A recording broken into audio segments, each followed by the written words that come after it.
Bonsoir à tous, très heureuse de vous retrouver en ce début de semaine. Voici le sommaire de cette édition. L'élan national en faveur de la transition énergétique, le Centre scientifique de Monaco vient de s'équiper d'un parc de panneaux photovoltaïques avec vue imprenable sur le port. Reportage à suivre. La crise de la Covid, au-delà des ravages et lourdes conséquences qu'elle a engendrées, a contribué aussi à creuser un important fossé entre pro et anti-vaccins, le tout alimenté par les réseaux sociaux. Peut-on parler d'une nouvelle fracture sociale ? Nous poserons la question au sociologue Michel Vieviorca. Bilan en demi-teinte pour le Téléthon 2021 qui pour la première fois se déroulait au Grimaldi Forum ce week-end. Les résultats sportifs du week-end également dans ce journal avec du football et la belle victoire nette et sans bavure de l'AS Monaco FC face à Metz 4-0. Les basketteurs monégasques se relancent, eux, en Betclic Elite. Après quelques déconvenues en Euroleague, la Roca Team s'est imposée 90-83 face à Chalon-Reims. Les meilleurs pilotes moto du monde réunis à Monaco pour marquer la fin de la saison. Ils se sont donné rendez-vous à la collection des voitures anciennes du Prince. Et puis nous nous rendrons à Dubaï pour deux événements qui se sont déroulés en parallèle l'un de l'autre. Le tournoi Emirates Dubai Sevens pour lequel deux équipes monégasques féminines et masculines étaient engagées. Et puis nous suivrons la société Shibuya Productions qui a présenté dans la capitale des Émirats Arabes Unis le dernier tome de Blitz en marge des championnats du monde d'échecs qui se déroulaient dans l'enceinte de l'exposition universelle. La transition énergétique est en marche à Monaco. Toutes les forces sont mobilisées depuis plusieurs années maintenant, privées, publiques, pour contribuer à faire de la principauté un modèle vertueux dans le domaine de la préservation de l'environnement. Dernier exemple en date, l'inauguration d'un parc de panneaux photovoltaïques sur le toit du Centre scientifique de Monaco. Le récit d'Alexandra Pani sur des images de Lionel Bernardi. Ils produiront annuellement 25 000 Wh et couvriront 25% de la consommation du Centre scientifique de Monaco. Ces panneaux photovoltaïques ont été installés sur le toit du bâtiment situé sur le quai Antoine Ier en 15 jours par le service de maintenance des bâtiments publics. Cette nouvelle installation permettra d'économiser 20 tonnes sur les 164 générées par le centre. Sur ce projet ici qui nous réunit au CSM, nous avons déployé à peu près 1000 m² de panneaux photovoltaïques, exactement 987 m². Nous avons disposé 443 panneaux. Il faut savoir qu'en 2016, on avait 734 m². Et aujourd'hui, fin 2021, on atteint quasiment 5000 m². Et ça occupe 26 toitures. À ce jour, il reste encore quelques toitures qui pourraient être exploitées, dont quelques-unes en prévision pour l'année prochaine. Ces installations peuvent à présent être installées sur des topologies différentes de toitures, toit plat, incliné, mais aussi en façade. La gamme de couleurs s'est également étendue pour permettre aux panneaux de mieux s'harmoniser dans le paysage urbain. Ici, les panneaux ont été installés à plat et permettront un retour sur investissement d'ici 8 ans, sachant que les mois de novembre, décembre, janvier et février ne sont pas pris en considération, seulement 2 à 3 heures de soleil par jour ayant été relevés. Ça participe à un effort global de l'établissement, du centre scientifique, qui nous permet aussi de signer le pacte de la transition énergétique.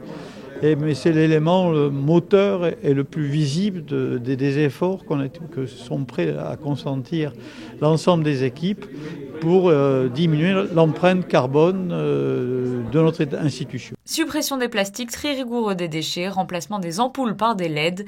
Le CSM a également signé ce jour-là le pacte national pour la transition énergétique. D'ici 2022, son président a émis le souhait d'associer l'ensemble des acteurs du centre pour qu'ils s'engagent de manière individuelle. Rappelons d'ailleurs que la mission pour la transition énergétique invite toujours l'ensemble des institutions et entreprises de Monaco à signer ce pacte, ainsi que le grand public. Et pour mettre en lumière l'exemple monégasque, une revue consacrée à la transition énergétique publie un numéro qui lui est dédié. Bonsoir Christine Datomel. Bonsoir Patricia, bonsoir à tous. Oui, il s'agit d'un numéro spécial Transition et énergie qui vient d'être lancé au Yacht Club. Un exemplaire a été remis au souverain lors de ce lancement. Titré Monaco, laboratoire de la transition énergétique, ce dossier met en lumière les actions menées quotidiennement par la mission pour la transition énergétique à Monaco. Les célébrations de la Saint-Nicolas, comme chaque année, la mairie a gâté les petits élèves de Monaco. Et oui, les élus leur remettent à cette occasion de petites friandises comme des Pères Noël en chocolat. La fête de la Saint-Nicolas est commémorée le 6 décembre. Les marins avaient pour coutume de se placer sous sa protection et une église lui fut dédiée sur le rocher dès le XIIIe siècle à l'emplacement de l'actuelle cathédrale. De nos jours, c'est en tant que protecteur des enfants que son culte est perpétué directement par le Comité national des traditions monégasques, dont il est le saint patron, avec la participation de tous les jeunes écoliers de la principauté.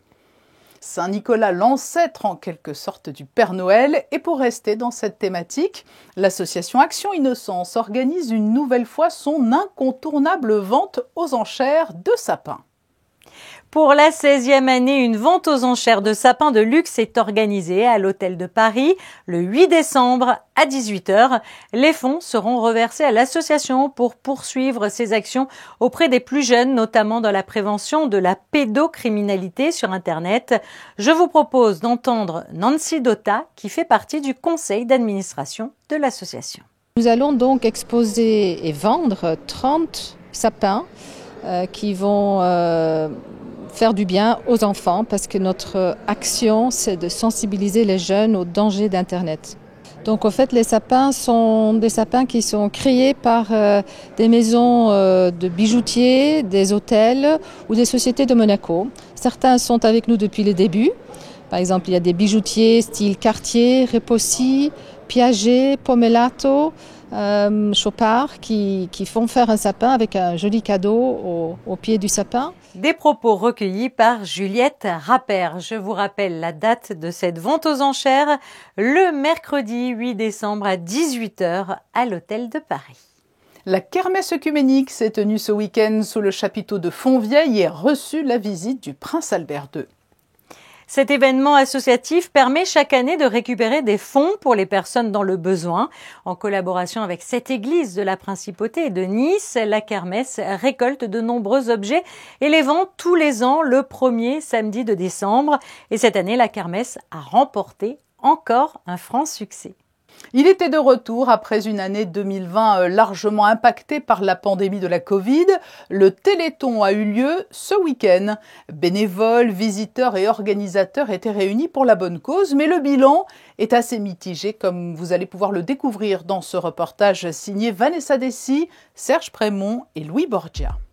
Le rendez-vous était tout d'abord donné à l'espace Ravel au Grimaldi Forum tout au long du week-end. Braderie de vêtements et de jouets, zumba, maquillage, de nombreuses animations étaient prévues afin de récolter des fonds pour le Téléthon. Des dons utiles pour la recherche et la sensibilisation du public aux maladies rares. Ça a été un petit peu difficile au niveau de la fréquentation, mais je viens d'apprendre par le coordinateur de Nice que ça a été un petit peu partout la même chose. Les conditions sanitaires, le pass, etc. ont limité les entrées. De plus, la montée du taux de virus inquiète un peu les gens. Donc nous espérons vivement que tous les gens qui ne sont pas venus vont faire des dons sur le 36-37. Les sapeurs-pompiers de Monaco s'étaient mobilisés comme chaque année. La grande échelle est l'attraction la plus populaire auprès des tout-petits. Un sacré courage pour ces enfants qui ont aussi conscience de participer à une belle cause. L'argent pour participer à cette échelle, il va être donné à des enfants malades qui sont à l'hôpital pour que les docteurs puissent leur acheter et trouver de bons médicaments pour qu'ils guérissent d'une maladie très rare. Ça m'a fait un peu peur, mais après, c'était bien, j'étais excitée de monter.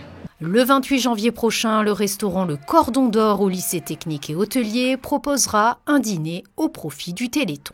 Et vous l'avez entendu, au-delà de ce week-end d'animation, il est toujours possible de faire des dons et de faire monter la cagnotte au profit de la recherche en appelant le 3637. On l'a vu, l'impact Covid n'a pas été négligeable sur le Téléthon. Plus généralement, au-delà des terribles conséquences qu'a eu la maladie sur la santé, cette crise a contribué à creuser un fossé qu'il sera bien difficile de gommer entre les pros et anti-vaccins pour tenter de déterminer le profil de chacun et de quelle manière cet antagonisme va évoluer. Nous sommes avec l'auteur de l'ouvrage « Métamorphose ou déchéance, où va la France ?», le sociologue Michel Vieviorca. Bonsoir. Bonsoir. Tout d'abord, peut-on parler d'une fracture sociale qui serait née à la suite de la crise de la Covid-19, où le terme vous semble inapproprié ou peut-être trop fort? Je pense que la crise sanitaire n'a pas créé de fracture sociale, mais en a amplifié certaines. On l'a vu très nettement d'abord à propos du numérique. Tout le monde n'accède pas de la même manière au numérique. On l'a vu aussi dans le rapport au travail. Tout le monde ne peut pas faire du télétravail. Il y avait des gens qui sont obligés d'aller vider les ordures, de faire de la sécurité, d'être aux caisses des supermarchés, etc.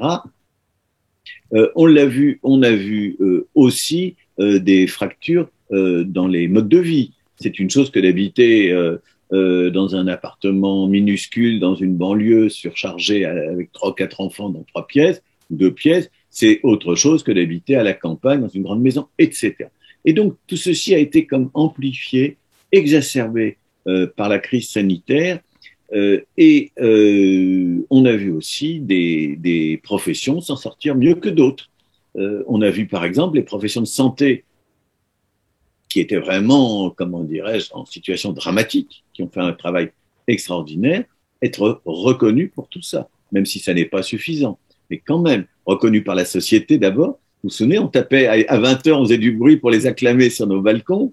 Et surtout, le Ségur de la santé qui n'est pas négligeable, même s'il ne suffit pas à mon avis. Mais il y a d'autres professions qui n'ont rien reçu du tout, ou très très peu, ou très insuffisamment. Je suis frappé de voir d'ailleurs que les enseignants n'ont pas été traités aussi bien que les professions de santé. Mais Michel Vieviorca, si l'on s'en tient au fossé entre partisans et opposants à la vaccination, alors eux semblent tout de même issus de milieux sociaux différents. Quel est leur profil? Alors, le refus de la vaccination, la critique du pass sanitaire, qui sont allés très souvent de pair avec des sentiments très violents à l'égard du chef de l'État. Il y a un côté anti-Macron aussi qui était très très fort. Le cœur de cette contestation n'est pas social, vous avez raison, il est culturel. Il tient au fait que des pans entiers de la société, soit pour des raisons très, très anciennes. Il y a des gens qui sont anti-vaccins depuis très longtemps. Il y a des gens qui pratiquent des médecines parallèles, très parallèles, si je peux dire, depuis très longtemps, qui n'ont pas confiance. Mais ça s'est accentué, et ça s'est d'autant plus accentué que ça a quand même un peu patiné au début, le côté vaccination en France.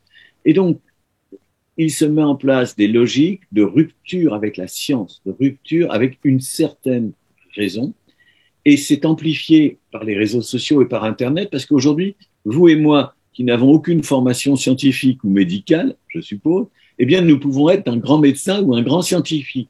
Nous pouvons passer des heures sur Internet à farfouiller, à chercher, à regarder, à accéder à toutes sortes de choses et à croire que nous savons bien, que nous savons tout. Donc les réseaux sociaux ont contribué en quelque sorte à creuser ce fossé? Les réseaux sociaux, oui, parce qu'ils fabriquent des communautés de gens qui pensent de la même façon et j'allais dire, chacun se monte le bourrichon les uns avec les autres. Vous comprenez? Vous êtes sur un réseau. Les réseaux sociaux, c'est pas n'importe qui. C'est des gens qui pensent un peu la même chose, de la même manière. Donc, si vous vous apercevez que vous n'êtes pas seul à penser que tel type de médicament dont on vous parle, qui est interdit en France, mais qu'on peut se procurer depuis la Suisse par courrier, on va y accéder de cette manière-là, eh bien, ça va créer des solidarités. Mais qu'est-ce qui a pris le pas chez les opposants au vaccin? C'est la peur du vaccin ou c'est un réflexe d'opposition au pouvoir, comme vous l'évoquiez? Finalement, c'est un marqueur social ou politique, cette prise de position? Le cœur des choses, le cœur de la contestation, c'est le refus de la vaccination. Si vous ne refusez pas la vaccination, on ne vous impose pas un pass sanitaire. Et par conséquent, le problème est réglé. Et donc, le thème, c'est liberticide, ça atteint à ma liberté. Il est venu se poser sur le thème « Je suis contre la vaccination ». Le cœur du problème, il est là. Et le phénomène, alors qui est assez étonnant, c'est qu'effectivement, les scientifiques se sont retrouvés décriés comme jamais. Alors, d'un côté, les scientifiques ont été contestés, mais surtout, la science est devenue l'objet de débats non scientifiques. Comprenez, il est hallucinant de savoir que pour être pour ou contre le professeur Raoult, je prends un cas extrême, mais qui a fait beaucoup de bruit, révélateur. Eh bien, il va falloir faire confiance à un chanteur de variété ou à un grand footballeur. Mais enfin, qu'est-ce qu'un chanteur de variété ou un grand footballeur peut me dire de la médecine, de la science, de la recherche, etc. Les passions se sont développées, imposées, et le débat a mal tourné. Vous savez, les scientifiques discutent entre eux.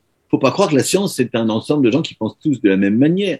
Mais comment est-ce qu'on discute entre scientifiques? On prend son temps, on envoie des communications, des gens répondent, des revues publient des articles, il y a des colloques, des congrès, des réunions, une vie de laboratoire. Enfin, il y a tout un épais tissu de choses qui se sont comme dissoutes parce que à la télé, un tel avait dit ceci et que tel autre avait dit cela. Donc, si vous voulez, oui, il y a des inquiétudes sur la science. Et en même temps, quand on y pense, qu'en un an, on est disposé d'un vaccin, même de plusieurs vaccins pour affronter cette pandémie, enfin, qui aurait pu imaginer un scénario aussi positif et qui doit tant à la recherche? Merci Michel Vieviorca pour cet éclairage sur le fossé qui se creuse actuellement à la faveur de cette crise sans précédent. Merci à vous. Ouvrons un large chapitre sportif, comme chaque lundi, beaucoup de résultats, mais aussi cette belle affiche samedi à Monaco lors de la remise des Awards de la Fédération internationale de moto. Tous les champions 2020-2021 se sont donné rendez-vous à la collection de voitures du Prince avant une soirée de gala au Sporting. Vanessa Dessy les a rencontrés. Les images sont signées Olivier Bonello et Alexa Vial. Sacré champion du monde MotoGP, à seulement 22 ans, Fabio Quartararo a gagné son titre sur l'ensemble de la saison en sachant rester régulier. C'est en toute simplicité que le pilote niçois revient sur ce parcours. On a eu des moments assez compliqués, j'ai dû me faire opérer de mon avant-bras, ma combinaison s'est ouverte sur une course, donc c'est vrai que ces deux courses on a perdu énormément de points et on a quand même réussi à gagner ce championnat, donc vraiment je suis très très fier de ça. Ça me fait énormément plaisir d'être ici à Monaco, je viens quand j'ai l'opportunité de venir à Nice, j'aime vraiment venir ici avec ma famille, passer un très bon moment, donc c'est énorme de pouvoir venir visiter un endroit aussi beau que celui-là. Dans une discipline à peine médiatisée, le motocross sidecar fait appel à deux personnes, le conducteur et le passager qui travaillent afin de garder le sidecar équilibré et orienté dans la bonne direction. Son rôle est primordial et Nicolas Musset en sait quelque chose car il signe son 2e titre mondial. D'être ici à Monaco avec tous les champions du monde, on réalise un peu plus forcément. Et encore plus à Monaco, c'est la première fois que je viens dans cette ville. C'est vraiment top de faire ça ici, je trouve. Dans tous les cas, quand on est sportif de haut niveau et qu'on est actuellement champion du monde, forcément c'est de rester au haut niveau. Voilà, l'année prochaine j'ai changé de pilote, donc c'est un nouvel objectif. Forcément oui, c'est de rester sur cette direction et conserver le titre. Avant d'assister à la remise des prix de la Fédération internationale de moto, tous les champions du monde s'étaient retrouvés à la collection des voitures de son Altesse Sérénissime, le Prince de Monaco. La FIM, la Fédération internationale de moto, a pris contact avec moi en septembre pour nous demander si éventuellement on pouvait organiser un événement un peu informel avant leur remise des prix qui aura lieu ce soir au Sporting. Donc du coup, on a convenu de faire ça à la collection de voitures parce que c'était un lieu évidemment avec du sport mécanique. Un seul objectif pour tous les champions du monde moto, continuer à travailler pour conserver leurs titres mondiaux la saison prochaine. De la moto au baquet de Formule 1, il n'y a qu'un pas, Chrisinda. Le premier Grand Prix d'Arabie Saoudite de l'histoire a offert une course dantesque aux passionnés de Formule 1. 3 départs, 2 drapeaux rouges et une lutte pour le titre de tous les instants entre Lewis Hamilton et Max Verstappen. À l'arrivée, c'est bien le Britannique qui sort vainqueur de la course devant son rival, avec en prime le meilleur tour en course. Les deux pilotes sont donc à égalité avant le dernier Grand Prix de la saison. Autre bonne opération au classement, celle du monégasque Charles Leclerc qui termine 7e de la course et s'empare ainsi de la 5e place du championnat. Du football, retour sur le match de Ligue 1 entre l'AS Monaco FC et Metz. Et large victoire des Monégasques face à Metz. Les hommes de Niko Kovac ont remporté le match hier au Stade Louis II. 4-0. Les Monégasques remontent donc à la 7e place du classement, à 3 points du podium. Nous avons recueilli pour vous les réactions d'après-match. Belle semaine. Après, c'était la réaction nécessaire, comme vous avez dit, après le petit accro. On n'avait pas été efficace et contre Angers et cet après-midi contre Metz, on l'a été et ça nous a souri. Très belle prestation aussi de Nebel qui nous a rassurés. Et ouais, tout roule en ce moment. Prochain match de l'AS Monaco. Jeudi soir, les Rouges et Blancs affronteront les Autrichiens de Graz en Ligue Europa. Sport d'équipe encore, mais du basket à présent. La Roca Team retrouvait samedi le championnat de Betclic Elite après une série de matchs d'Euroleague. Monaco a assuré l'essentiel avec une victoire 90-83 contre Chalon-Reims. Frédéric Elion revient sur ce succès qui fait du bien. Cela faisait 20 jours que la Roca Team n'avait plus connu le goût de la victoire. Après 4 défaites consécutives en Euroleague, Monaco a retrouvé la voie du succès face à Chalon-Reims samedi en Betclic Elite. Tout n'a pas été parfait pour les Monégasques, notamment en défense avec 83 points encaissés. Scotty Reynolds, 30 points à 11 sur 16 au tir et 7 passes décisives. Et Gani Lawal, 20 points, 9 rebonds, ont longtemps permis au CCRB de croire à l'exploit. Le meneur américain et l'intérieur nigérian inscrivent 25 des 27 points de Chalon-Reims dans le deuxième quart-temps. Monaco est dominé au rebond, mais vire en tête à la pause d'un point, 43-42. La Roca Team va faire la différence en deuxième mi-temps avec un Alpha Diallo omniprésent. 14 points, 8 rebonds, 5 passes, 3 interceptions. Donta Hall multiplie les dunks et apporte de la présence au rebond. Rob Gray plante 18 points. Monaco va faire le break grâce à un excellent passage de Paris Lee en début de quatrième quart-temps. Le meneur inscrit 8 points en 2 minutes et quand il ne marque pas, il est à la passe pour Donta Hall. Monaco prend 6 points d'avance et l'emporte finalement 90-83. On a perdu Istanbul et on savait qu'on rejouait 2 jours après contre Chalon-Reims. Il faut arriver à switcher vite, arriver à attraper les systèmes mis en place assez rapidement. Et voilà, on savait que cette équipe, d'ailleurs, elle allait arriver avec beaucoup d'énergie parce que ça faisait 2-3 semaines qu'ils n'avaient pas joué et que de toute façon, toutes les équipes contre nous, elles sont pleines d'envie et eux, en plus, ils avaient l'énergie dans les jambes. Donc on savait que ça allait être un match où ils allaient être assez accrocheurs. On n'a pas lâché et que défensivement, on a su relever le niveau. Au bon moment, on a su faire les bons stops. Mais ça a été un match très difficile et assez poussif quand même. Avec cette victoire, la Roca Team consolide sa deuxième place au classement derrière Levallois avant le choc de mardi soir contre l'Asvel. Tiens, l'Asvel, une vieille connaissance d'Euroleague également. Un peu de dépaysement. Partons à Dubaï où se sont tenus les championnats du monde d'échecs à l'exposition universelle. Les échecs qui sont en vogue, le manga monégasque Blitz en a d'ailleurs fait la toile de fond de son intrigue et la société Shibuya qui l'édite a saisi l'occasion de ces championnats pour présenter le dernier tome. Le reportage à Dubaï de Bastien Bory.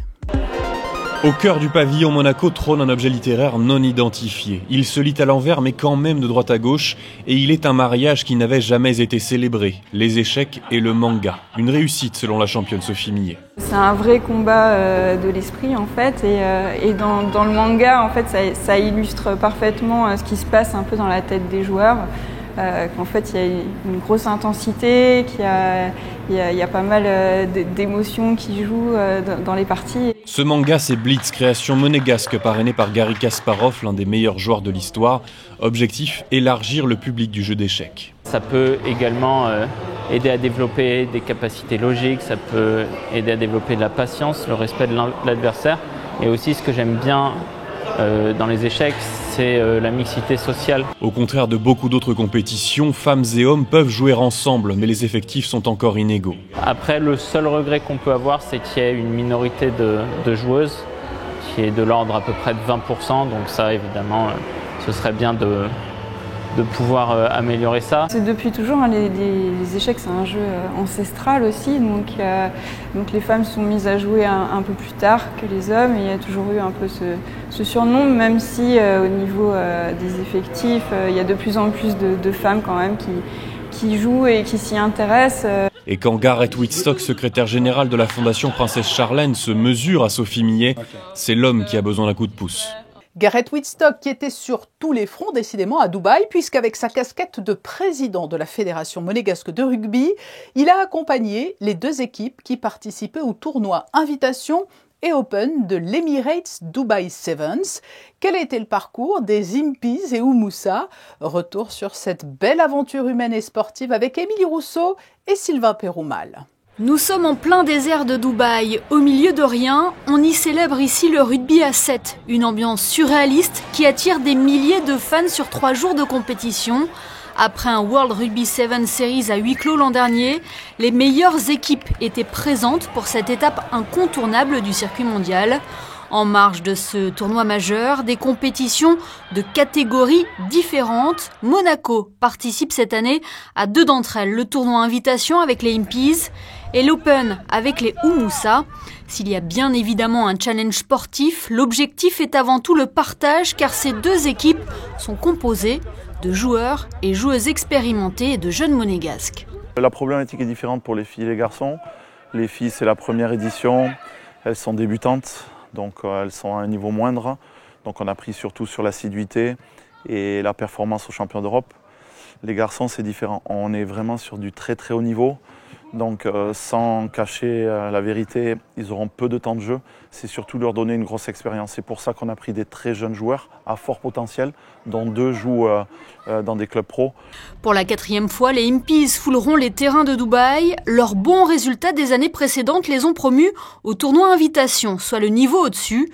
La Fédération monégasque de rugby avait fait le recrutement en conséquence, mais la crise sanitaire est venue contrarier ces plans.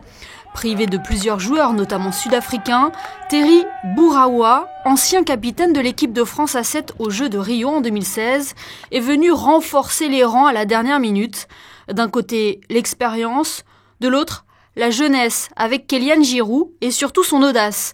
À tout juste 17 ans, il offre le nul à son équipe dans les toutes dernières secondes pour le premier match et pas face à n'importe qui, les champions olympiques 2016, les Fidji.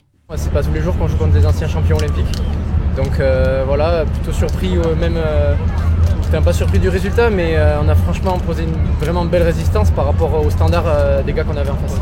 Ça apporte beaucoup de confiance aussi. Ouais, je pense qu'on a eu vraiment une belle équipe et en plus, techniquement parlant, on n'a pas joué, je pense, à notre meilleur niveau, donc on va continuer à progresser, à monter en puissance jusqu'à la fin du tournoi. Et cette montée en puissance, ils la prouveront avec une victoire contre les Allemands qui, contrairement aux Impies, jouent ensemble tout au long de l'année. Chez les Oumoussa, l'entrée en compétition se déroule parfaitement. 0 essai encaissé sur les 2 premiers matchs. Les filles ont trouvé rapidement leur repère. L'alchimie est là et c'est bon pour la confiance. Hyper fier, tout le monde a pu rentrer. On fait le taf en première mi-temps pour que tout le monde puisse rentrer après. Tout le monde participe à la fête et c'est super. Vendredi 3 décembre, la chaleur est toujours là, même au petit matin. Les Oumoussa ont rendez-vous pour leur dernier match, rencontre qualificative pour les quarts de la Cup. Le réveil ce matin, il était un petit peu tôt, mais là, ça y est, on est lancé. Et le feu, après, il n'y a qu'un match à jouer, donc on donne tout aujourd'hui, puis on garde des forces pour demain, pour aller chercher la finale à la fin. Si les 2 premières rencontres ont été des formalités, la dernière de cette poule sera moins aisée, mais tout aussi à leur portée. Elle reste invaincue depuis le début du tournoi. Le niveau technique des filles, de nos filles, a fait la différence. Après, on est rentré un peu moins fort dans ce match-là que dans les 2 d'hier. Mais c'est notre niveau technique et la fraîcheur de nos filles, je pense. Les Impies, eux, veulent marquer le coup après une journée sans défaite la veille. Ils affrontent aujourd'hui des Russes surmotivés. Les Russes, ça va être un peu le même schéma que les Allemands, très structurés, sans génie, mais c'est répéter des efforts, ils sont raides au contact. Voilà, ça va être plus le format du deuxième match que contre les Fidjiens. Et les Russes leur auront en effet causé des difficultés. Les Impies ont du mal à trouver la faille et le fait d'être en effectif réduit ne rend pas la chose simple. Malgré de bonnes choses, en deuxième mi-temps, ils s'inclinent 26-12. We really wanted to win that one, but I think, like I said, we only met this week playing against a team that have been playing together for long. I think the boys gave a good show in the second half. First half was a bit because we didn't get the ball, but I think second half the guys played very well. Malgré cela, les Impies accèdent à la consolante. Nouvel objectif maintenant, remporter la Shield, même si cela n'était pas le trophée convoité. Samedi 2 décembre, l'aventure des filles s'arrête aux portes des demi-finales. Après un parcours sans faute permettant à l'entraîneur Fabien Camin de faire jouer tout son effectif, les Oumoussa butent sur les Mo Sisters Scorpions. Grosse déception, elles qui espéraient aller plus loin pour leur première participation. Et merci parce que personnellement je me suis dépassée pour venir ici, pour partager cette aventure avec vous, juste parce que j'avais envie de partager une aventure humaine et je l'ai eu et merci les filles, vraiment merci.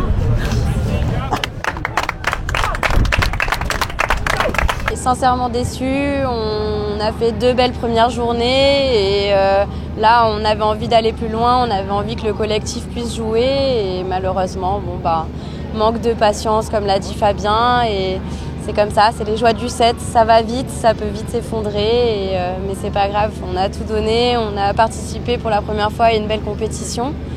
Et voilà, c'est une belle expérience, on verra l'année prochaine. Tout repose désormais sur les Impies en finale de la Shield. C'est la guerre des nerfs à ce jeu, c'est ça. C'est à celui qui, avec la fatigue, arrive à s'en sortir, quoi.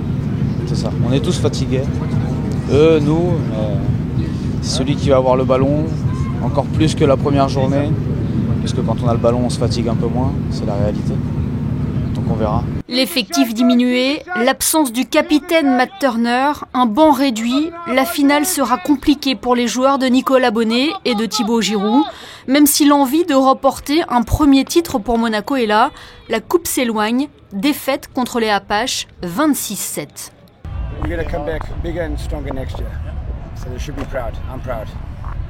Voilà l'histoire des Impies et des Oumoussa, l'Emirates Dubai Sevens, 2 équipes qui auront tout donné. Malgré l'intensité des matchs, malgré la conjoncture, elles viennent de vivre l'une des plus belles aventures que seul le sport peut offrir. Un tournoi qui s'est donc déroulé sous un soleil de plomb à Dubaï. Ici à Monaco, le soleil fait de belles apparitions, Christine Datomel, mais en revanche, pour ce qui est des températures, ce n'est pas la même chose. Le temps qui s'installe mardi sera généralement clair, mais durant l'après-midi, quelques passages nuageux sont prévus. La journée est en partie ensoleillée, du côté des températures 12 degrés pour les maximales et 7 degrés pour les minimales. Le soleil se lèvera à 7h48 et se couchera à 16h55. Mardi, nous fêterons les Ambroises. Ainsi se referme ce journal. Nous nous retrouverons demain à 19h pour une nouvelle édition. Nous nous quittons sur les photos de fin de Stéphane Dana et cette belle palette de champions moto réunis à Monaco le temps d'une journée. Je vous souhaite à tous une très belle et douce soirée.